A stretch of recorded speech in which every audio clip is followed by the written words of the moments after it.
Welcome back to another cinematography breakdown. In today's video, we're going to be looking at a narrative montage commercial that we shot for a clothing brand.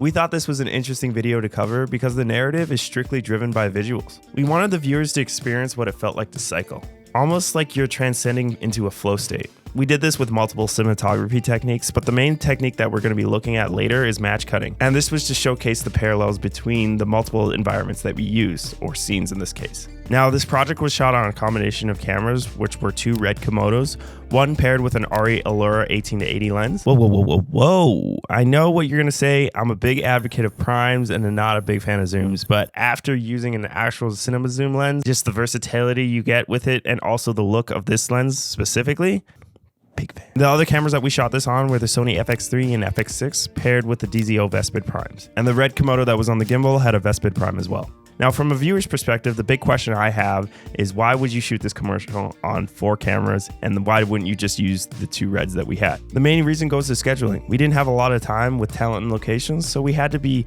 quick and effective in terms of the time that we had. And this goes back to using multiple cameras. The FX3 was used for a specialty shot that we used for the transition points, which I'm going to be talking about later. And the FX6 was used for slow shutter that you see throughout the piece. The first scene that we're going to look at is the intro and outro of the video, and this was shot in a cycling club studio. This was the only scene that we had really a lighting plan for, as the rest of the project was shot outdoors. And as the DOP of this project, this was the most difficult scene to pull off, because as the director wanted a dolly from the corner of the room, and this is the widest part of the room. Typically, when I set up any scene, if it is a sequence in terms of we're looking at a wide, medium, and tight, I always set up my widest shot first because it's the most difficult to light. When you move in for medium and tight shots, it's really easy to move negs, bounces, and any lights in general around. And when it comes to the wide, you can't really do that. You really have to play with the space, and the space was really tight. All right, this is the first lighting setup we're gonna look at. So the first thing is that we have some floor strip lights that line the whole entire room.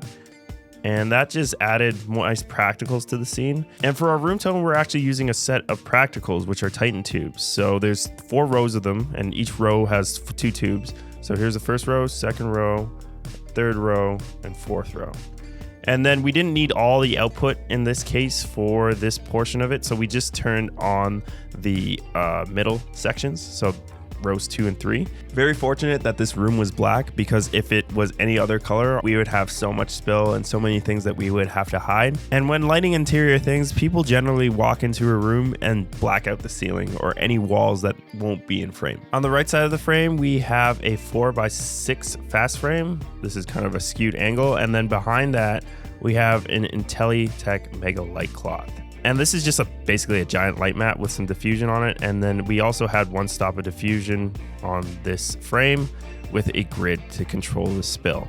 And this is at a very low percentage just to get some more brightness on the right side of all of our talents here. And we utilized it more when we went into the tights of this. When looking at wide shots like this, I generally like to top light things just because it's so much easier to control the spill. And generally you're not looking up at the ceiling, and you can hide lights a lot easier in the ceiling rather than just having them in the scene themselves. We're gonna move into our medium shot, and again, we have these practicals with these floor lights, which are at a nice texture to the wall. And then we brought in that fast frame as well as that Mega Light Cloth in closer. So this is again shooting through that frame. At this point, we felt like this was a little bit too contrasty, so we had to add a hair light.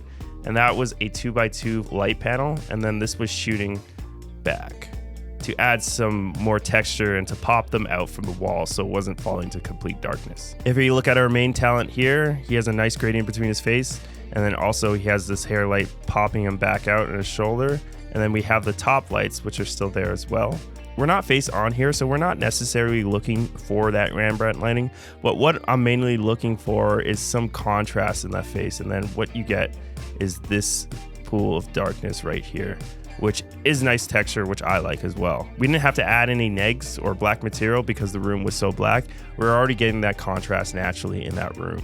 If we look at our back model here, this is where we're more face on, so you're getting a little bit more of that Rembrandt lighting. And then you have a nice gradient going across her face as well.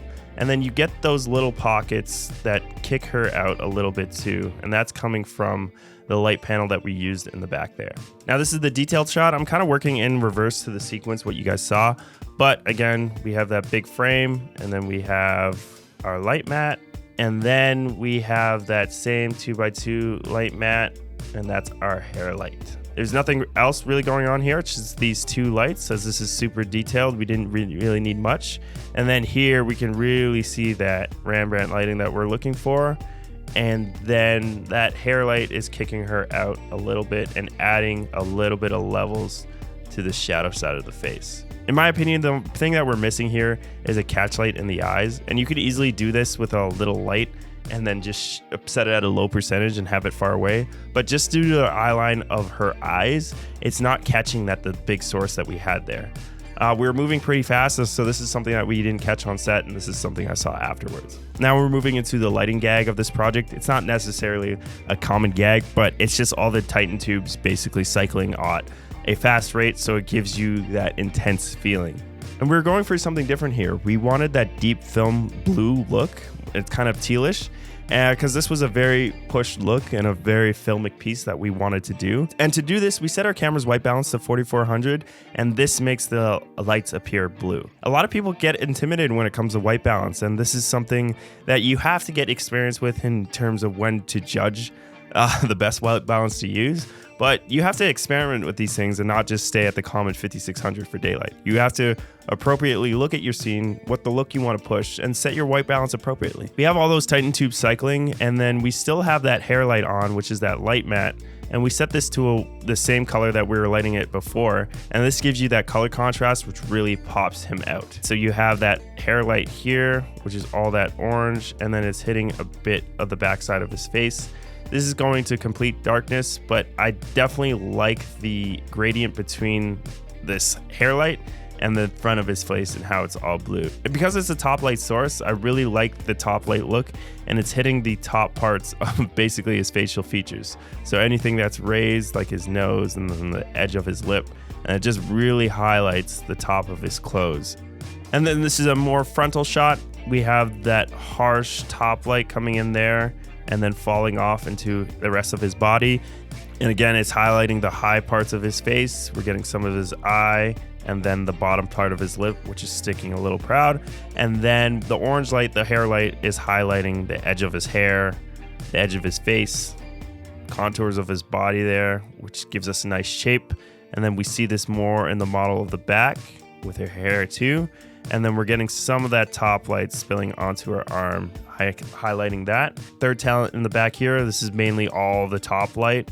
And then you're getting some streaks in the hair, as well as just illuminating her whole face. And then as you can see this with this grade, we push this heavily film-like, and this is the look we're exactly going for. When it comes to the exterior scenes, we can't really break down the lighting. It's just mainly direction of where the sun is relative to where you're shooting. You always want the sun to be backlighting or side lighting, depending on what mood, and not necessarily have the sun right in front of your talent, so it's not flattering.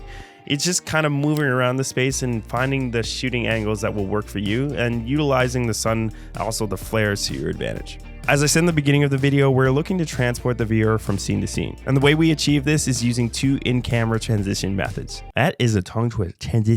Transition methods, which were match cuts and slow shutter. A prime example is seen here, where we use the rotary motion of the pedals to transition into an exterior space. This method allows the viewer to be easily introduced into a different scene, as the subject isn't changing, but the surrounding is. Now, if you look at the BTS and how we did this, it was pretty funny method that I had to try in my studio. To achieve this, I used a fluid head tripod, a set of sandbags, and an angle plate, which I mounted the FX3 to. I've kind of found the center of rotation relative to the tripod, and we mounted up the FX3 and spun it by hand to get the flow with what we were spinning with.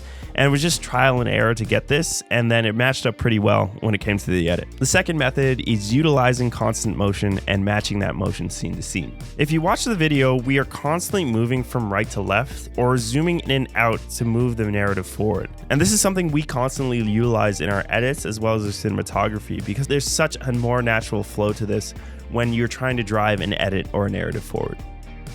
That's it for this one. If you guys are enjoying these breakdowns and find them helpful, let us know in the comments below. Thanks for watching and subscribe for more.